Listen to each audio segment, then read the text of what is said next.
Hi everyone, Krista Cowan here with another episode of the Barefoot Genealogist. Today I am back in our offices here in Provo, Utah, and coming to you live. So I will be available on chat immediately following today's live presentation. Of course, if you're watching an archived version of this on our YouTube channel, you can leave comments. I do monitor those and respond as needed. Today we are talking about newspapers. Newspapers are one of those things that just contain genealogy gold. However, because of the nature of newspapers, because of the way in which they're indexed, because of some of the challenges that are inherent in them as a resource, sometimes I think they're underutilized. However, they contain so much information. One of the things that I've been known to say is that newspapers were the Facebook of their day.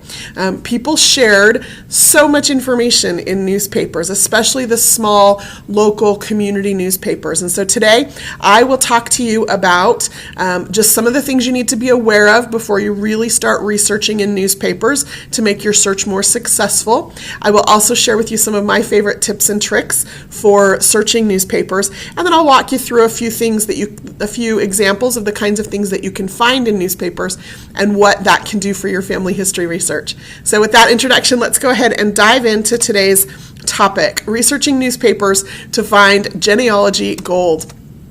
First, let's just talk about some things that you need to be aware of in order to be successful when searching newspapers. The first thing is that newspapers are indexed by OCR. OCR stands for optical character recognition, which means a computer is reading that newspaper page and indexing every word on the page. This is a lot different than a human being looking at a record and typing in fielded forms a first name and a surname and a birth date and a location. What OCR does is it just reads every word on the page, and basically it presents us with what we lovingly refer to as a bag of words. Just here are all the words on this page, and so if you search for any one of those words, it will return a search result. What that means is that if you're searching for somebody named John Smith, it doesn't always mean that those two words are next to each other on the page when you're searching it. So that means you have to get a little bit more creative or be aware of that limitation while you're searching so you don't get frustrated. Now, with that said, there are a few other things you need to be aware of.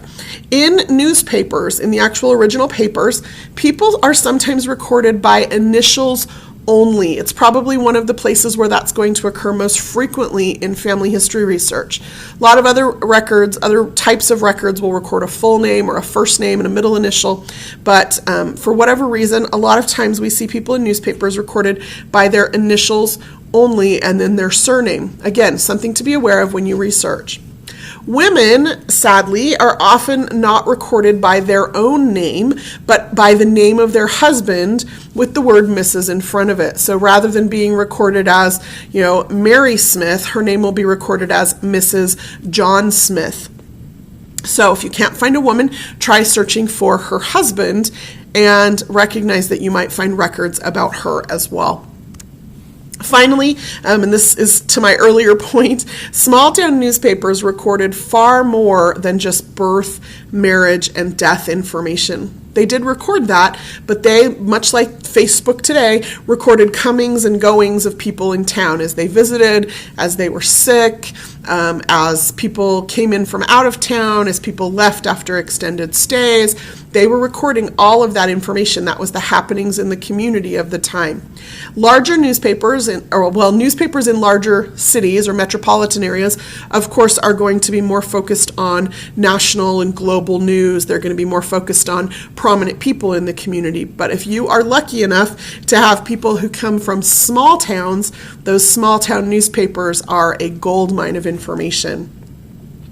So let's talk about how you can determine what records exist online at Ancestry.com. If you know me, you know I'm a big fan of the card catalog. I start a lot of searches from here, but sometimes I just use this as a reference to see what exists. If you haven't used the card catalog before, you're going to find it by hovering over search, and card catalog is going to be the very bottom option there on the page. Now, here is the fastest, easiest way to see what newspapers Ancestry.com has online for your area of interest. In the title field, I'm going to type the name of a state. In this case, we'll use Michigan. I was just there last week. It was I needed to check that state off my list. I've only got 4 left, and I will have visited all 50. And so I was in Michigan just this last week. And so I'm going to go ahead and click search on Michigan. And what that's going to tell me is that Ancestry.com has 347 databases that contain the word Michigan in the title of the database. Now, I'm only interested in newspapers, so on this filter feature over here on the left-hand side, I'm going to click on newspapers. And what you're going to see is that's going to show me the 20 newspaper titles that come from the state of Michigan. Now, what you'll notice here is that the title of the paper doesn't always, actually very rarely, contains the name of the state. However, what we have done is we have put the city and state of publication in parentheses after the title of the newspaper. So you can see here the Evening Chronicle, and there's probably a dozen or more of those across the country, but this is the Evening Chronicle specifically for Marshall, Michigan. So that's how you can see what titles exist for your state. Now, that's great if your family came from Marshall or if they came from Benton Harbor or Traverse City. However, what in my experience, very rarely are the communities that I'm interested in part of the title of the newspaper. So you have to know a little something about the geography of the place you're interested in. Is the town you're interested in a small town outside of Benton Harbor? Is it a sister city to Traverse City? Like, knowing a little bit about the geography can help you so that you know where the community news for your place of interest will be included. Maybe even better than using the card catalog, though this is certainly useful, is to just do some kind of what we call a global search and then narrow or filter down from there. So let's talk about some of the tips for doing that to make sure it works correctly for you. First of all, what you're going to want to do is when you search for a person, you're going to need to narrow your results by putting in an exact publication location. Here's what that's going to look like. I'm on just the regular search page. I'm going to be looking for somebody named Clarence Joy. Now, I'm going to mark that exact, okay, just for my first search. You do know that when you're looking at newspaper pages especially, sometimes that newsprint gets smudged a little bit, or there are a lot of what we call artifacts, those little splotches and blotches on the image itself, and that can cause the OCR to read incorrectly. It could read Joy as J, it could read any one of these letters in the first name incorrectly, and so it wouldn't be exact. But for my first search, I'm going to mark both the first name and the surname exact, and just click search. Okay, so that's the only thing I searched for was Clarence Joy, and I get 2,241 results. Now I'm interested in newspapers only, so over here on the left-hand side, I'm going to click on the newspapers filter. That's going to show me that there are 939 results in newspapers for Clarence Joy. Now, my Clarence Joy was born and died in Iowa, so I'm only interested in Iowa newspapers. I could go through this list looking for Iowa one at a time. However, much faster than that is to add what we call a publication location. Now, because I'm looking at all newspaper results, when I click Edit Search here and scroll down this search box, what you're going to notice is that there's actually a new section added to my search. Here I now have publication information, where I can add a date and a location of publication. In this case, I'm going to put in Iowa. I'm going to select that from the drop-down list, and I'm going to make sure that it is set restrict to this place exactly. Now, just as a point of information, if my family lived on a border of a state, I might want to change that to restrict to this state and adjacent states in order to catch some of those surrounding states or communities that might also have information. we think about sometimes as borders of states and counties as like this hard line, but the reality is they're just imaginary lines on a map. They're not, real lines. And so there's nothing that says that somebody who lives across a state border isn't going to be mentioned in a newspaper in a different state. So again, I can restrict to this place exactly, or I can restrict to this state and adjacent states. And now when I click my search here, it is only going to show me, if I look at this list, newspapers from the state of Iowa. Okay, now that's still quite a lot. And here's why it's probably quite a lot. If you are searching for a name that is also a common word, one of the things you can do to narrow your search results is to try thinking of uncommon words that might be connected. So in the case of my example, his name is Clarence Joy, but joy is also a word that shows up in newspapers for a lot of different reasons, not necessarily as a name. And remember, a computer read this newspaper page and just presented me with a bag of words for that particular page, which means the computer can't differentiate between a surname and just a word. So if you're looking for somebody whose last name is Brown or Rose or anything that is also a common word, one of the things you can do is use a keyword that might be a little bit uncommon that you're hoping is connected to that. So if I go back in here to edit my search, I'm going to scroll down to that keyword field, and I happen to know that this family most frequently lived in a town called Correctionville. And so I'm just going to put the name of that town as a keyword on my search. Again, I've marked that exact. Hope I've spelled it correctly, and I'm going to click search. And now you see I only have 53 results for Clarence Joy connected with the word Correctionville in Iowa newspapers. 32 of them come from the Ida County Pioneer Record, and then if you look here, 3 of these newspaper titles are actually from the community of Correctionville, and then 1 search result from Lake Park. I don't know where Lake Park is, but it might be worth looking at. So then what I'm going to do, there's a couple of ways to look at your search results at this point. Because I only have 53 of them, I might want to switch to what we call our records view. Rather than looking at it by newspaper title, now I can just look at little snippets of each one of these independently. And if you've spent some time with me, you know another one of my favorite tricks is using the right click and open link in new tab option. What that does is it allows me to open up my search results in a separate tab so that I can come and look at it, but then still maintain my original list of what I was searching for. I don't have to use the back button. I don't have to be afraid of losing some of my search results or some of my search parameters and having to re-enter them. Again, I just right-click on it and open link in new tab, and it opens it up over here in a new tab where I can look at that.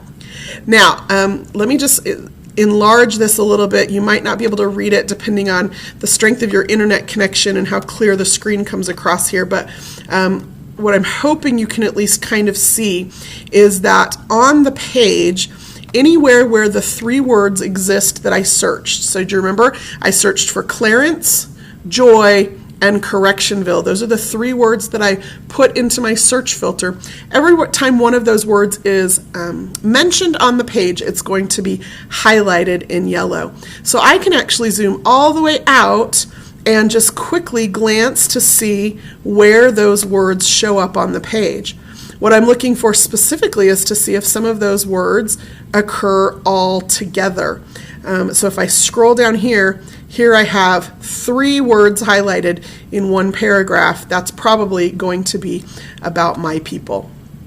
So if I zoom in on this, this says Mr. and Mrs. Clarence Joy and Mrs. Mary Wonder were Sunday guests in the Orville foster home in Correctionville. Now, at first glance, that might not seem like really interesting or pertinent information. So the Joys and some woman named Mary Wonder went to dinner Sunday at the Orville foster home in Correctionville, and this was on March 6th of 1952. Why would I care about that? Well, I happen to know that Mr. and Mrs. Clarence Joy have a daughter named Mary. And if I didn't know who Mary married, this might be a clue. maybe Mary married somebody with the last name of Wonder. I also happen to know that one of Clarence Joy's daughters married somebody with the last name of Foster, but I don't know what his first name was. This could be a clue to what the first name is of that husband of their other daughter. So while some of this information may seem pretty pedantic or pretty ordinary or not that informative, one of the things that I find that it does most often is it leads to married names or maiden names of the women that I'm looking for. I use it for that purpose a lot. So let's just look at a couple additional examples here. As a matter of fact, I think there's one I looked at here that there's a couple here that I just love. So the way that they explain things in some of these newspapers helps you actually make some of those very specific family connections. So again, I'm going to zoom out, and I'm not looking to actually read what's on the image. What I'm looking for is those highlights all together on the page, and it looks like there's a whole group of them right up here. You can see that on this particular newspaper, it's the Ida County Pioneer Record. This is their page for community news, and so they break it out by community. Here I've got Silver Creek, Logan, Arthur, Cushing, and Holstein. These are the communities in that county. And so under Cushing County News, here I have, and let's just zoom in on this, I have a note here that says, Mr. and Mrs. Leslie Fitch of Correctionville spent Sunday at the home of the latter's parents, Mr. and Mrs. Clarence Joy. So what that tells me is that one of the daughters of Mr. and Mrs. Clarence Joy is Mrs. Leslie Fitch. So I need to find out which one of their daughters married a man named Leslie Fitch. Again, great information to help me understand some of those relationships. One of the other things that this does for me is it helps me track when people still exist. This newspaper is in 1953. Now, of course, we know that the 1940 census is the most recently available public federal census. And so if I'm trying to track when Clarence Joy died, as long as he keeps showing up in these newspaper mentions all the way through 1953, I know he's still alive. And so I can keep tracking him through some of these community mentions with his family until he stops appearing. And then that gives me a window of time to look for a death record for him. Lots of really great information. Let's just look at one or two more, and then I'll share with you some of my last final thoughts here. Here we go. There's some additional information here. This one is kind of sad. It's about a member of the family that died. And so I'm going to zoom in here so that we can read this. It says, the Clarence Joy family, and again, I think this is in Cushing Community News. If I scroll, well, let's zoom out. That might be a little bit easier. If I scroll out, yes, we're in Cushing Community News. And so here it is. The Clarence Joy family received word Saturday of the death of Mrs. Everett Joy. Now, this is a death notice in a newspaper of a family member who died in another community. And sadly, even in death, she's referred to as Mrs. Everett Joy. So she's referred to by her husband's name, not her own name. So I'd have to figure out which one of the who is the woman married to Everett Joy, right? So the Clarence Joy family received word Saturday of the death of Mrs. Everett Joy of Logan on Thursday. Through a misunderstanding, the message was sent too late for anyone here to attend the funeral. Everett Joy, nephew of Clarence Joy, lived in this community as a boy. So now I know that Clarence Joy has a nephew named Everett. Everett grew up in this Cushing community, and his wife died on Thursday. So I'd have to look at the date of the newspaper, April 23rd, 1953, figure out what day of the week that is, and you can just Google that, actually. Just put in what day of the week was, April 23rd, 1953, and Google will tell you, and then backtrack to Thursday, so that I know what date that was. And then I know Mrs. Everett Joy died on that date, that Thursday. So even though this is a little sad piece of news, again, we're starting to put together family relationships. We see notices of death information. So even if Mrs. Everett Joy didn't have an obituary, here is just a piece of community news that the family did not get word in time to go to her funeral that helps me know when she died. Really great information. Okay, last little tip for you, and it's this. When you find a specific newspaper that has mentions of your family or of the person that you're searching for, try searching that one newspaper title for other family members. So that if you have a family that lived in a community, or in this case, this Joy family who lived all over this county and a neighboring county or two, that newspaper may have a lot more mentions of other people in the family. So let me show you how to do that. Again, this Ida County Pioneer Record seems to be a gold mine of information. And so I am going to click back over here to categories. I'm going to click on this Ida County Pioneer Record. And now right over here in my search box, I can edit my search because the only thing I'm searching now is just this Ida County Pioneer Record. So I can come in here, I'm going to edit my search. I'm actually going to remove Clarence's first name. I'm going to remove the community of Correctionville, and I'm going to click search. And now I'm going to see all instances of the word joy in the Ida County Pioneer Record. Now again, because it's a common name or a common word, there's going to be a lot of search results. There's 775 of them. But if I just look through here, this is talking about a Mr. Vern Joy, and this is talking about Kathleen Joy, who is a new baby who was just born, and this is Mark Joy, who is a soloist. So almost every search result is actually for a member of the Joy family, not just the word joy. And I can quickly tell just by the snippet if that's going to be the case or not. You're going to see here birthdays, anniversaries, family reunions. You're going to see community activities that they were involved in, people as soloists or athletes, and you can start to get a feeling for the type of personality or the type of talents and skills that these people had as you see the things that they were involved in. You're going to see things like civic organizations that they were a part of. That tells you something again about the kind of person that they were and what they were involved in. Here we have information about somebody involved in the Korean War. Family members, again, visiting family members, high school accomplishments in the 4-H club.